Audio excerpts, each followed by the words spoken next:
2024 মাধ্যমিক পাস। আর এই মাধ্যমিক পাসের পর তোমাদের চলছে উচ্চ মাধ্যমিকে ভর্তি হওয়ার পালা, অর্থাৎ একাদশ শ্রেণীতে ভর্তি হওয়ার পালা।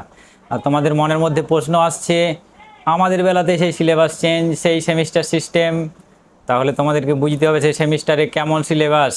সেই সিলেবাস সম্পর্কে স্পষ্ট ধারণা দিতে চলেছে আজকের এই ভিডিওটা। উচ্চ মাধ্যমিক 2024-25 সালের সমস্ত ছাত্রছাত্রীদের আদর্শ ক্লাসরুম চ্যানেলে দারুণভাবে স্বাগত জানাই, কারণ তোমাদের বাংলা বিষয়ের যে ফুল সিলেবাস, সেই ফুল সিলেবাসের স্পষ্ট ধারণা পেতে চলেছে এই ক্লাসে। দেখতে থাকো ভিডিওটা একেবারে নিখুঁতভাবে এবং তোমাদের মনে একটা স্পষ্ট ধারণা করে নাও একাদশ শ্রেণীর প্রথম সেমিস্টার, একাদশ শ্রেণীর দ্বিতীয় সেমিস্টার। আর ভিডিওটা দেখার পর যদি মনে হয় যে হ্যাঁ ভিডিওটা ইনফরমেটিভ ছিল, আমাদের কাছে বাংলা বিষয়টা একেবারে স্পষ্টভাবে উঠে এসছে এই ভিডিওতে, তাহলে কিন্তু একটা লাইক করবে আর আমার এই চ্যানেলটিকে সাবস্ক্রাইব করতে ভুলবে না। কারণ 11 এবং 12-এর সমস্ত বিষয়, বাংলার কবিতা, গদ্য, পদ্য, নাটক, প্রবন্ধ, প্রতিটি বিষয় নিয়ে এই আদর্শ ক্লাসরুম চ্যানেল তোমাদের সঙ্গে থাকবে। চলো এখন দেখে নেওয়া যাক একাদশ শ্রেণীর এবং দ্বাদশ শ্রেণীর যে সেমিস্টার আসতে চলেছে সেই সেমিস্টারের বাংলা বিষয়ের ফুল সিলেবাস। দেখো তোমরা দেখতেই পাচ্ছ স্ক্রিনে বাংলা বিষয়ের একাদশ শ্রেণীর সেমিস্টার 1, এবং তোমাদের সেমিস্টার 1-এ থাকছে ফুল মার্কস 40 নাম্বার। কোন কোন বিভাগ থেকে কিভাবে থাকছে দেখে নাও। দেখো তোমাদের গল্প থেকে থাকছে 8 নাম্বার এবং একটি মাত্র তোমাদের গল্প আছে পাঠ্যে, পুঁই মাচা, বিভূতিভূষণ বন্দ্যোপাধ্যায়ের লেখা। প্রবন্ধ থেকে থাকছে 5 নম্বর এবং সেই প্রবন্ধটি হলো বিড়াল, যেটার লেখক হলেন বঙ্কিমচন্দ্র চট্টোপাধ্যায়। দুটো কবিতা তোমাদের থাকছে এবং দুটো কবিতা থেকে তোমাদের থাকবে 7 নাম্বার। ঈশ্বরচন্দ্র বিদ্যাসাগর, মাইকেল মধুসূদন দত্তের লেখা এবং সাম্যবাদী কাজী নজরুল ইসলামের লেখা, এই দুটো কবিতা থেকে থাকবে তোমাদের 7 নাম্বার। 40 নাম্বারের পরীক্ষা পুরোটাই হবে, প্রথম সেমিস্টারের পুরো পরীক্ষাটাই হবে এমসিকিউ, অর্থাৎ বহু বিকল্প ভিত্তিক প্রশ্নোত্তরের মাধ্যমে। দেখো আন্তর্জাতিক গল্প, ভারতীয় কবিতা থেকে থাকবে তোমাদের 5 নম্বর। বিশাল ডানাওয়ালা এক থুরথুরে বুড়ো, লেখক হচ্ছেন গ্রাভিয়াল গার্সিয়া মার্কেজা এবং অনুবাদ করেছেন মানবেন্দ্র বন্দ্যোপাধ্যায়। তার সঙ্গে চারণ কবি, এটা একটা কবিতা, ভারতীয় কবিতা, লেখক হচ্ছেন ভারভারা রাও এবং সেটাকে অনুবাদ করেছেন কে? শঙ্খ ঘোষ।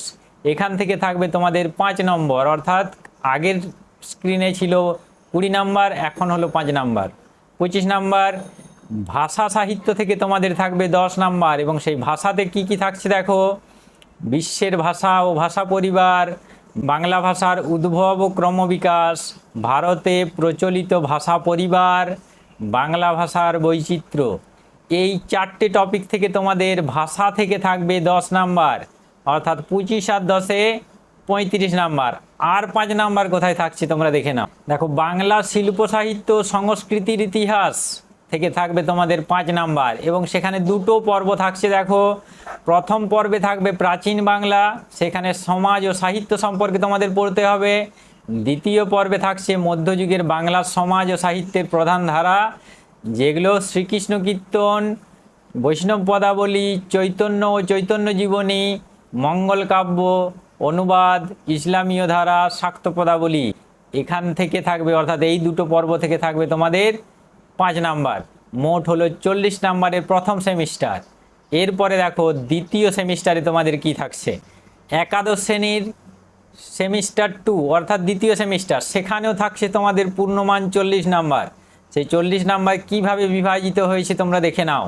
গল্প থেকে এখানে থাকছে 5 নম্বর এবং সেখানে তোমাদের গল্প পড়তে হচ্ছে দুটি।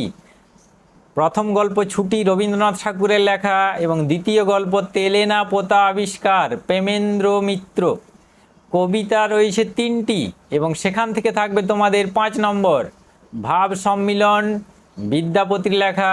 দ্বিতীয় রয়েছে লালন শাহ ফকিরের গান, লালন শাহের লেখা, এবং তৃতীয় যে কবিতা সেটা হলো নুন, জয় গোস্বামীর লেখা। অর্থাৎ দেখো 5 আর 5-এ 10 নাম্বার তোমাদের গল্প এবং কবিতা থেকে রইল। নাটক থেকে থাকবে তোমাদের 5 নম্বর এবং যে নাটকটা তোমাদের পাঠ্য সেটা দেখতেই পাচ্ছ স্ক্রিনে, আগুন, বিজন ভট্টাচার্যের লেখা। তোমরা এটাকে একেবারে স্ক্রিনশট দিয়ে রাখতে পারো, তোমাদের স্পষ্ট ধারণা দেওয়ার জন্যই এটা আমার বানানো পূর্ণাঙ্গ সহায়ক গ্রন্থ। 10 নম্বর থাকবে তোমাদের পঞ্চতন্ত্র সৈয়দ মুজতবা আলীর লেখা, বই কেনা, আজব শহর কলকাতা, 25শে বৈশাখ এবং আড্ডা। এক একটা গল্প, এই গল্পগুলো থাকবে এবং এই গল্পগুলো থেকেই তোমাদের 10 নাম্বার থাকবে। অর্থাৎ আগের স্লাইডে ছিল 15 নাম্বার, এই স্লাইডে 10 নাম্বার, হলো 25 নাম্বার। বাংলা শিল্প সাহিত্য ও সংস্কৃতির ইতিহাস থেকে তোমাদের থাকছে 5 নম্বর। আধুনিক বাংলা সাহিত্য থাকবে এবং সেখানে দেখো যুগের আধুনিকতা ও উপনিবেশিক বাংলা সামাজিক ও ধর্মীয় আন্দোলন, শিক্ষা সংস্কার, গদ্যের উদ্ভব, কবিতা, উপন্যাস ও ছোট গল্প, নাটক, যাত্রা ও নাট্যমঞ্চ, প্রবন্ধ 70-এর দশক। তার সঙ্গে আরও থাকছে দেখো লৌকিক সাহিত্য, ছড়া, ধাঁধা, প্রবাদ, কথা, কবিতায় মহাকাব্য, আখ্যান কাব্য, গীতি কবিতার ধারা। তোমাদের এইরকম সিলেবাস দেখে মনে হতে পারে যে এটা খুবই জটিল হচ্ছে, কিন্তু সেই জটিল সিলেবাসকে সহজ করার জন্য অবশ্যই আমি প্রথমেই বলেছি যে তোমরা আদর্শ ক্লাসরুমের সঙ্গে থাকো, আমি তোমাদের সঙ্গে আছি। তোমাদের সমস্ত টপিকগুলোকে আমি সহজ করে তোমাদের কাছে উপস্থাপন করব। একের পর এক ভিডিও আসতে থাকবে, তোমরা এই ক্লাসরুমের সঙ্গে থাকো। এখানে আরও রয়েছে কবিতা, মধুসূদন দত্ত, রবীন্দ্রনাথ ঠাকুর, কাজী নজরুল ইসলাম, জীবনানন্দ দাশ ও পরবর্তী ধারা। কথা সাহিত্যে থাকছে বঙ্কিমচন্দ্র চট্টোপাধ্যায়, রবীন্দ্রনাথ ঠাকুর, শরৎচন্দ্র চট্টোপাধ্যায়, মানিক বন্দ্যোপাধ্যায়, বিভূতিভূষণ বন্দ্যোপাধ্যায়, তারাশঙ্কর বন্দ্যোপাধ্যায় ও পরবর্তী ধারা। এই সমস্ত কবি বা ঔপন্যাসিকদের সম্পর্কে তোমাদের জেনে রাখতে হবে। নাটকে থাকছে দেখো মধুসূদন দত্ত, দীনবন্ধু মিত্র, গিরিশচন্দ্র ঘোষ, রবীন্দ্রনাথ ঠাকুর, দ্বিজেন্দ্রলাল রায়, বিজন ভট্টাচার্য এবং তার পরবর্তী ধারা। এই সমস্তটা মিলে থাকছে তোমাদের 5 নম্বর। দেখো 10 নম্বরের জন্য তোমাদেরকে একটা প্রবন্ধ লিখতে হবে। রচনা লেখার বিষয়টি এক লাইনে না দিয়ে একটি মানস মানচিত্র বা তথ্য সম্ভার দেওয়া হবে। একটা চারদিক থেকে একটা বিভিন্ন শেপ দিয়ে তোমাদের তথ্য বা মানচিত্র দেওয়া হবে। সেখান থেকে তথ্য সংগ্রহ করে তোমরা কি করবে, সেই প্রয়োজনীয় তথ্য ব্যবহার করে প্রবন্ধ রচনা করবে এবং শিরোনাম দেবে, তাহলেই তোমরা 10 নাম্বার পাবে। একটি বক্তব্যের সপক্ষে বা একটি বক্তব্যের বিপক্ষে একটি অনুচ্ছেদ দেওয়া থাকবে। পরীক্ষার্থীরা প্রদত্ত অনুচ্ছেদের সপক্ষে বিপক্ষে তাদের বক্তব্য লিখবে। এই গেল তোমাদের দ্বিতীয় সেমিস্টারের 40 নাম্বার। একাদশ শ্রেণীর যে প্রকল্প, সেই প্রকল্পে অর্থাৎ প্রজেক্টে থাকছে 20 নম্বর। প্রুফ সংশোধন থাকবে তোমাদের, প্রকল্পের অন্তর্ভুক্ত হবে এবং প্রুফ সংশোধন একটি অনুচ্ছেদ দেওয়া হবে। তার থেকে বিরাম চিহ্ন অর্থাৎ কমা, পূর্ণচ্ছেদ, তার সঙ্গে সেমিকোলন বা জিজ্ঞাসা চিহ্ন, এই রকম তোমাদের সম্ভাব্য ভুল ত্রুটি সংশোধন করতে হবে। আর একটা বিষয় থাকছে দেখো, মূল ভাষা থেকে অনুবাদ করতে হবে 1000 শব্দের মধ্যে, সময়সীমা 6 মাস। অনুবাদ করা যাবে কি কি? প্রবন্ধ, চিঠি, ঐতিহাসিক নথি, ওটা নবী নয় নথি হবে, গল্প, নাটক, লেখক ও লেখা সম্পর্কে টিকাসহ অনুবাদ। এই প্রজেক্টে আরও কয়েকটা বিষয় রয়েছে দেখো, সাহিত্য, রাজনীতি, ক্রীড়া, নাচ, গান, কলাক্ষেত্রে যে কোনো একজন বিখ্যাত ব্যক্তিত্বের, জেলা স্তরে পরিচিত থাকতে হবে সেই রকম একজন ব্যক্তিত্বের সাক্ষাৎকার নিতে হবে। অন্তত 20টি প্রশ্ন তোমাদেরকে করতে হবে এবং তার কাছ থেকে যেসব উত্তরগুলো পাবে সেই নিয়ে তোমাদের প্রজেক্টটা হবে। 6 মাসের দৈনিক সংবাদপত্রে খেলার পাতার কাটিং সংগ্রহ। অনেকটা খেলা সম্পর্কে 6 মাস ধরে তোমরা সংবাদপত্রের কাটিং সংগ্রহ করবে এবং তার ভিত্তিতে নিজের দেশ ও রাজ্যের ক্রীড়াক্ষেত্রের উত্থান পতন বিশ্লেষণ করে প্রতিবেদন লিখতে হবে, ন্যূনতম 1000 শব্দের মধ্যে।